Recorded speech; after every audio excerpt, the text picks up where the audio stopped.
You borrow some money to buy your first house. You pay the mortgage for years. You finally get some equity. Are the Trudeau Liberals going to take that equity away? We are broadcasting from the Secret Bar. It's above the George Restaurant in Toronto. My guest today is Dan McTeague. He was a Liberal Member of Parliament for around 18 years. He joins me now because he has something to say. Are the Liberals going to take away people's hard-earned equity? Well, they're going to try. And despite all the pronouncements that we've heard, most recently from the finance minister himself yesterday, no, we're not going to touch it. The fact is it's been on the books for some time. How do you know that? I mean, when you say on the books, is there draft legislation? 2016, most people were asked if they sold their home. It's right in your income tax form. 2018, 2019, Member of Parliament for downtown, Adam Vaughan, made sure that it was the number one or number two priority of the Ontario Liberal caucus before going into the 2019 election.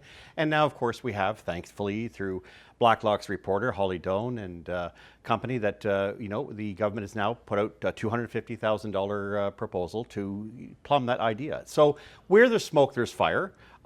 It's not a new idea. It's something that, of course, the Conservatives talked about back in 1980. Tax mortgage deductibility. And the Liberals hammered them, and rightly so. I joined in 1981 the office of Paul Cosgrove, Minister of Housing. I saw 21%. I know how housing is important to people. And I certainly remember. That's their life savings in Canada. Absolutely. And they sell it later on if they retire and they have some money to retire on. So, I mean, is it just a cash grab? Or is it some sort of idea of equity? It certainly is about trust funds. Perhaps we should start with the $40 million trust funds for the Prime Minister and maybe the Minister of Finance. But that's not on the table. What's on the table is a government that has a $400 billion problem. A deficit, some could argue, was because of COVID, but I think even before that, let's face it, the country's finances are in shaky position and they're likely to get worse. We haven't even finished the year. So the government is going to be looking for some way in order to get up some of this money. And of course, the easiest way is go after the one nest egg that you've always protected all of your life. As a politician who's been re-elected and elected so often, do you think that there's any way they could possibly get this through and then win re-election? Well, it's divide and conquer. I doubt they would. Everybody who owns a home would be against this. Anyone who doesn't own a home will say, hey, no big deal here. You got to pay back this some way, somehow.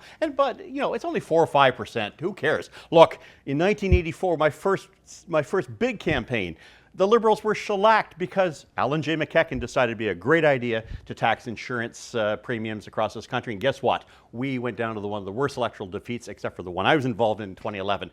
Good luck with the Liberals doing this, but you're basically signing your own death warrant if you do. Whoa. Everybody's going to start renting. Dan McTeague, thanks very much. Good to be here, That's Steve. the 3 minutes. Thank you for watching. We are going to continue to broadcast from the Secret Bar here on top of the George Restaurant courtyards on Queen Street East in Toronto. In these days, where politicians are spending a lot of your money, Parliament's not sitting, it's important to have an independent news source. That's what we are doing. We hope you subscribe.